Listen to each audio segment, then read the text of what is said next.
Hello students, आपका new chapter है व्यतिकरण। इसमें फर्स्ट टॉपिक है आपका दो तरंगों का व्यतिकरण। देखिए इसमें जब किसी माध्यम में एक ही आवृत्ति की दो तरंगें एक साथ एक ही दिशा में चलती हैं तो उनके अध्यारोपण से माध्यम के कुछ बिंदुओं पर परिणामी तरंग की तीव्रता बहुत अधिक पाई जाती है, जबकि कुछ बिंदुओं पर बहुत कम अथवा शून्य रहती है। इस घटना को व्यतिकरण कहते हैं। ठीक है, जिन बिंदुओं पर तीव्रता अधिकतम होती है उन बिंदुओं पर हुए व्यतिकरण को संपोषी व्यतिकरण कहते हैं, और जिन बिंदुओं पर तीव्रता लगभग शून्य होती है उन बिंदुओं पर हुए व्यतिकरण को विनाशी व्यतिकरण कहते हैं। ठीक है, तो संपोषी व्यतिकरण के लिए तीव्रता क्या अधिकतम होनी चाहिए, और विनाशी व्यतिकरण के लिए बिंदुओं पर तीव्रता क्या है, बहुत कम, लगभग शून्य होनी चाहिए। ठीक है, परिणामी तीव्रता देखिए निकालने के लिए माना एक ही आवृत्ति की दो तरंगें एक ही दिशा में चल रही हैं जिनके आयाम a1 व a2 हैं तथा माध्यम के किसी बिंदु पर उनके बीच कलांतर फाई है। यदि उन बिंदु पर इन तरंगों के कारण विस्थापन y1 व y2 हो तब देखिए इसके लिए इक्वेशन होती है y1 equal to a1 sine omega T plus phi और y2 a2 sign omega T. अध्यारोपण के सिद्धांत से परिणामी तीव्रता हम जानते हैं y is equal to y1 plus y2 होगी। तो दोनों इक्वेशन में प्लस y1 और y2 की वैल्यू है, दोनों की वैल्यू हम पुट कर देंगे यहाँ पर। ठीक है, ये हमने यहाँ पर वैल्यू पुट कर दी। ये क्या है, a1 sine omega T plus phi, इसका फॉर्मूला खोल देंगे। ये फॉर्मूला किसका है, साइन ए प्लस बी का। साइन ए प्लस बी का फॉर्मूला होता है sine A cos B plus sine B cos A, ये फॉर्मूला होता है। तो इसी की टर्म में हम इसको खोल देंगे। ठीक है, तो ये हमने लिखा a1 साइन ओमेगा टी और कॉस फाई प्लस a1 के अंदर मल्टीप्लाई हो गई है और यहाँ से आ गया sine phi cos omega T plus ये ऐसे ही लिख दिया a2 साइन ओमेगा टी। ठीक है, इसमें और इसमें देखिए साइन ओमेगा टी कॉमन है, इसको हमने कॉमन निकाल लिया। तो यहाँ अंदर जो बचा, यहाँ से बचा a1 कॉस फाई और यहाँ से बचा है a2। ठीक है, प्लस ये वाली टर्म ऐसे ही लिख दी है हमने यहाँ पर। अब हमने क्या किया, इस वाली टर्म को हमने कुछ मान लिया, इसको मान लिया a कॉस थीटा और इस सेकेंड वाले को मान लिया a1 साइन फाई को b साइन थीटा। ठीक है इन दोनों को हमने मान लिया है। मानने के बाद क्या है, ये दोनों हमने उठा के ये दोनों को मानने के बाद यहाँ पर पुट कर दिया है।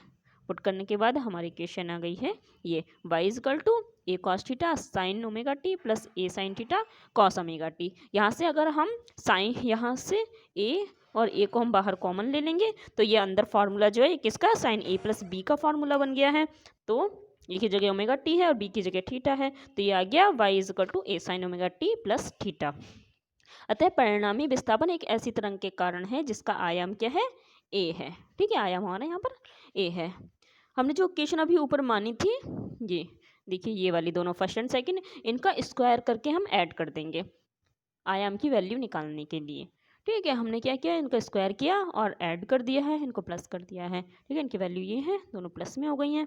ठीक है, यहाँ से ए स्क्वायर कॉमन ले लेंगे तो अंदर क्या बचेगा, cos square plus sine square theta बन गया, और cos square theta plus sine square theta की वैल्यू होती है हमारे पास 1। ठीक है, और यहाँ पर हमने इसका स्क्वायर का फॉर्मूला खोल दिया, a2 का square plus a1 square cos square theta plus 2a1 a2 cos five plus a2 यहाँ से कितना आ गया, a1 square sine square theta. ठीक है, अब यहाँ से और यहाँ से हमने a1 का स्क्वायर कॉमन ले लें अगर हम, तो अंदर क्या बचेगा, cos square theta plus sine square theta बचेगा, फिर से इसकी वैल्यू 1 हो जाएगी। ठीक है, और a2 ये ऐसे ही लिख दिया है यहाँ पर, और ये पूरा ऐसे ही लिख दिया 2a1 a2 कॉस फाइव। चूंकि तीव्रता आयाम के वर्ग के अनुक्रमानुपाती होती है, अतः परिणामी तीव्रता कितनी होगी, आई की वैल्यू क्या है, आयाम के वर्ग के अनुक्रमानुपाती होती। ठीक है, इसको अनुक्रमानुपाती का साइन हटाएंगे प्रोपोर्शनल का, तो एक कांस्टेंट ले लिया हमने यहाँ पर के। ठीक है, तो हमने क्या है, यहाँ से यहाँ पर वैल्यू पुट कर दी है। जब इसकी वैल्यू यहाँ पर पुट करेंगे तो यहाँ से आ जाएगा i1 की वैल्यू कितनी आ जाएगी, ये ए स्क्वायर की वैल्यू थी हमारे पास। ठीक है, ये है, ये यहाँ पर पुट कर देंगे और के के अंदर क्या है, मल्टीप्लाई हो जाएगी। ठीक है, अंदर मल्टीप्लाई हो गई और ए स्क्वायर की वैल्यू यहाँ से हमने रख दी है, जहाँ के क्या है, अनुक्रमानुपाती नियतांक है। यदि व्यतिकारी तरंगों की अलग अलग तीव्रताएं i1 और i2 हो तब देखिए अब क्या है, इनके अलग अलग हमने तीव्रताएं ले ली, I1 K1 के A1 स्क्वायर और I2 के A2 का स्क्वायर।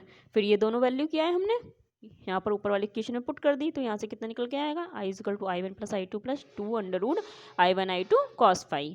किसी बिंदु पर परिणामी तीव्रता उस बिंदु पर मिलने वाली दोनों तरंग के बीच कलांतर फाई पर निर्भर करती है। ठीक है, यहाँ पर ये फाई आ रहा है, इस पर निर्भर करती है।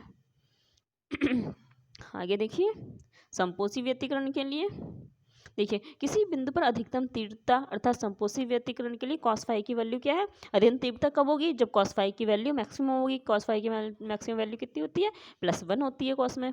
ठीक है, तो phi की जगह कितना लिखेंगे, 0, 2 पाई 4 पाई।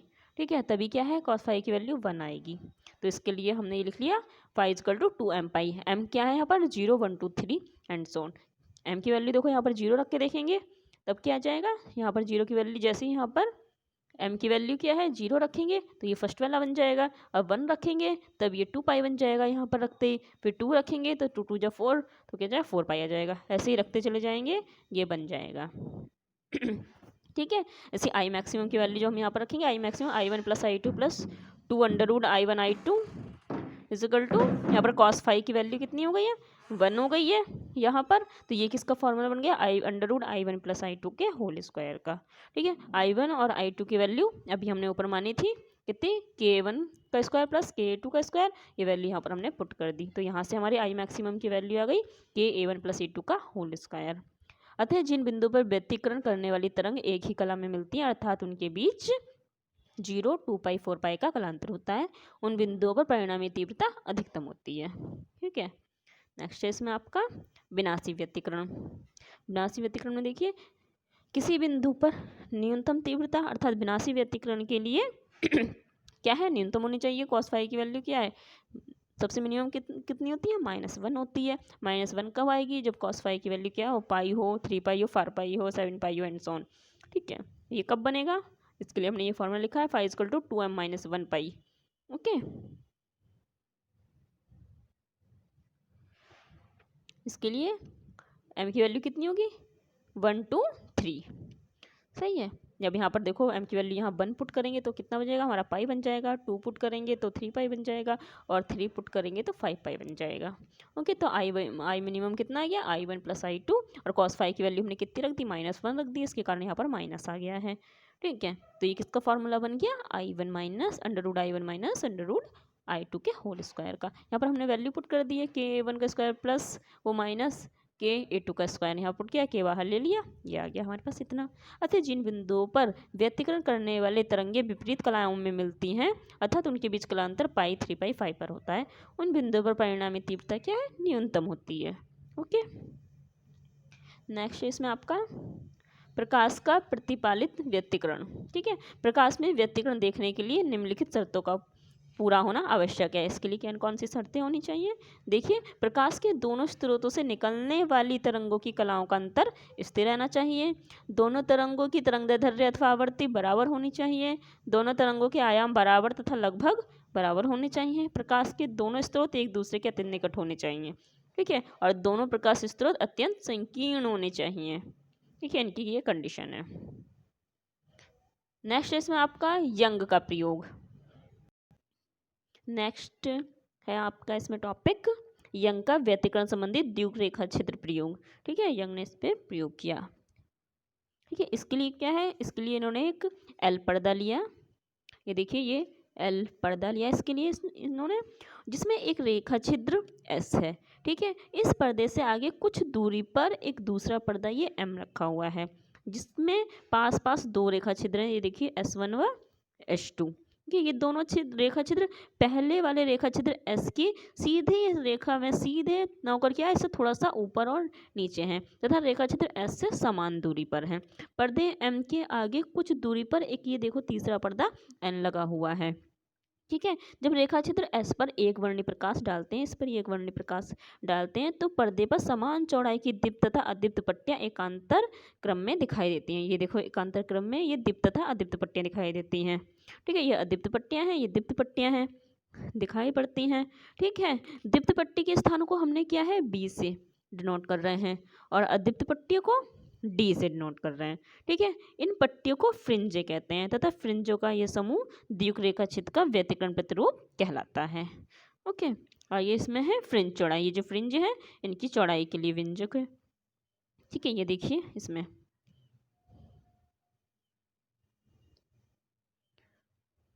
इसके लिए देखें फ्रिंज चौड़ाई के लिए व्यंजक, इसके लिए माना ये रेखा छिद्र एक्स है, ये भी हमने माना है एस है, जिसमें से एक वर्णी प्रकाश से प्रकाशित किया गया है। इस रेखा छिद्र से आगे दो रेखा छिद्र ये हैं S1 व S2 हैं, जो एक दूसरे के बहुत समीप हैं, एस के समांतर हैं तथा उससे समान दूरी पर स्थित है। ऐसे चलने वाली द्वितीय तरंगिकाएं क्या है, S1 व S2 पर समान कला में पहुँचती हैं, इससे चलती हैं और इस बेस पे क्या है, समान कला में पहुँचती हैं। हाइजेन के सिद्धांत अनुसार S1 व S2 भी द्वितीय तरंगिकाओं के स्रोत बन जाते हैं। फिर इनसे ये दोनों क्या है, ये भी द्वितीय तरंगिकाओं के स्रोत बन जाते हैं। ये तरंगिकाएं परस्पर अध्यारोपित करती हुई d दूरी पर स्थित पर्दे पर व्यतिकरण फ्रिंजें बनाती हैं। इस पर d दूरी पर स्थित है, इस पर फ्रिंजें बनाती हैं। अभी ऊपर हमने यंग के प्रयोग में ये पढ़ा है। ठीक है, अब इसके व्यंजक के लिए देखिए ये क्या है, माना पर्दे की बिंदु P, यहाँ पर देखो, यहाँ पर ये बिंदु P है, ऊपर ये देखिए यहाँ पर ये बिंदु P है, P पर क्या है, दीप्त फ्रिंज बनती है। माना द्वियुक्त रेखा चित्र S1 व S2 का लंबा अर्धक क्या है, ये CO, ये देखिए यहाँ पर CO है। पर्दे से बिंदु O पर मिलता है तथा बिंदु P की O से दूरी ये S है। अतः रेखा चित्र S1 व S2 से बिंदु P पर पहुंचने वाली तरंगिकाओं के बीच पथांतर कितना होगा, ये होगा ये वाला, देखो S2P माइनस S1P। पथांतर मतलब उनके पथों का अंतर। ठीक है, इनके पथों का अंतर क्या है, ये एंड ये।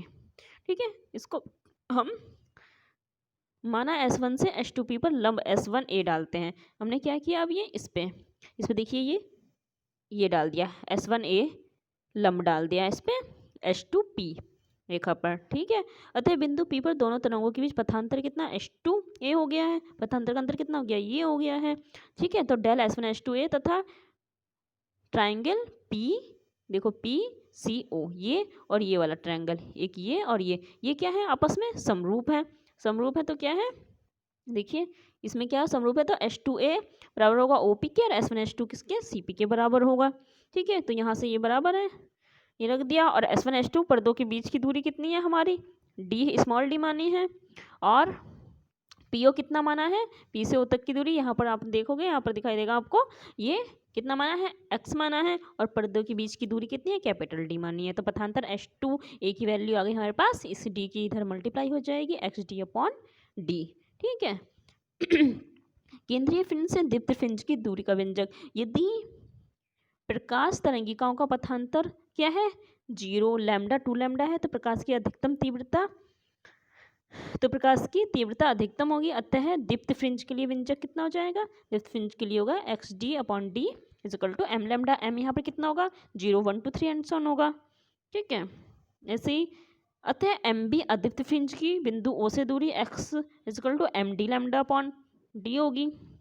या इस सूत्र में m इक्वल टू 0 रखने पर केंद्र दीप्त फ्रिंज अथवा शून्य क्रम फ्रिंज, ठीक है, अगर हम यहाँ पर m इक्वल टू क्या रख दें, यहाँ पर 0 रख दें, तो ये कौन सी होगी, केंद्रीय दीप्त फ्रिंज होगी, जो सबसे बीच में वहाँ पर जब हमने यंग का प्रयोग किया था, ये S1 S2। ठीक है, इस टाइप से जो ये बन के, जो ये बीच वाली बन के आई थी, ये n पर्दे पर, यहाँ पर एक पर्दा था ये S1 ये जो बीच वाली फ्रिंज थी, ठीक है, ये क्या है, शून्य क्रम फ्रिंज। m कोस टू 0 रखने पर ये शून्य क्रम फ्रिंज आएगी, और m कोस टू 1 रखने पर पहली दीप्त फ्रिंज आएगी, m को वैल्यू जब 2 रखेंगे तो वो दूसरी दीप्त फ्रिंज होगी। ठीक है ऐसे ही केंद्रीय फ्रिंज से अदीप्त फ्रिंज की दूरी के लिए लिखें अगर हम, तो ये लिखेंगे यदि प्रकाश तरंगिकाओं का पथांतर क्या λ/2 3 λ/2 और 5 λ/2 हो, तो प्रकाश की तीव्रता क्या है, न्यूनतम होगी। अतः अदीप्त फ्रिंजों के लिए न्यूनतम तीव्रता के लिए फॉर्मूला XD/D, ये कितना होगा, ये होगा m-½ लैम्डा। देखो यहाँ पर अगर हम इसकी m की वैल्यू क्या है 0 पुट करें, तो यहाँ से कितना निकल के आएगा, λ/2 1 रखेंगे तो कितना आ जाएगा, 3 λ/2 ये आ जाएगा, 2 रखेंगे तो 5 λ/2 आ जाएगा। ओके, अतः MB अदीप्त फ्रिंज की बिंदु O से दूरी कितनी होगी, ये हो जाएगी x equal to m-1 d λ/d। Okay, इस सूत्र में m इक्वल टू 1 रखने पर पहली अदीप्त फ्रिंज और m इक्वल टू 2 रखने पर क्या है, दूसरी अदीप्त फ्रिंज की स्थिति आदि हमें प्राप्त हो जाएगी। ओके, दीप्त फ्रिंज की चौड़ाई, दीप्त फ्रिंजों की चौड़ाई किसे कहते हैं, दो दीप्त फ्रिंजों के बीच की दूरी को फ्रिंज चौड़ाई कहते हैं। ठीक है, तो इसमें हमने पहली दीप्त फ्रिंज ले ली एम बी दीप्त फ्रिंज और सेकंड ले लिए एम प्लस वन बी दीप्त फ्रिंज। ठीक है, तो इसके लिए एक्स एम और एक्स एम प्लस वन लिखेंगे। ठीक है, पहली दीप्त फ्रिंज एक्स एम और दूसरी क्या है एक्स एम प्लस वन। तो इन दोनों के बीच की दूरी को क्या है फ्रिंज चौड़ाई कहते हैं और इसको हम डब्ल्यू से डिनोट करते हैं। ठीक है, तो इसके लिए देखिए हम लिखेंगे एक्स एम की वैल्यू कितनी है हमारे पास, ये देखिए यहाँ पर एक्स एम की वैल्यू लिखेंगे तो M D lambda by two और एक्स एम प्लस वन भी फ्रिंज के लिए लिखेंगे तो M plus one D lambda by two. ठीक है, अतः एम बी तथा एम प्लस वन भी दीप्त फ्रिंजों के बीच की दूरी कैसे निकालेंगे, ये सेकंड वाली दीप्त फ्रिंज माइनस फर्स्ट वाली, तो दोनों के बीच की दूरी हम माइनस करके निकाल देंगे, इसको हम डब्ल्यू से डिनोट करते हैं। ठीक है, तो यहाँ पर हमने दोनों की वैल्यू पुट कर दी M plus one D lambda upon D minus M D lambda by D. ठीक है, इसको सॉल्व करेंगे तो देखो इसकी मल्टीप्लाई पहले इस एम से होगी। ठीक है, तो ये क्या बन जाएगा, ये माइनस में है यहाँ से ये प्लस में बनेगी तो दोनों क्या आ जाएगी कैंसिल हो जाएगी और इस डी लैम्डा बाई डी की मल्टीप्लाई किससे वन से करेंगे तो कितना निकल के आ जाएगा डी लैम्डा बाई टू। यही हमारी क्या है फ्रिंज चौड़ाई है, तो हमारे पास फ्रिंज चौड़ाई का फॉर्मूला हो जाएगा W is equal to D lambda by small D, ये हमारा फ्रिंज चौड़ाई है। ओके।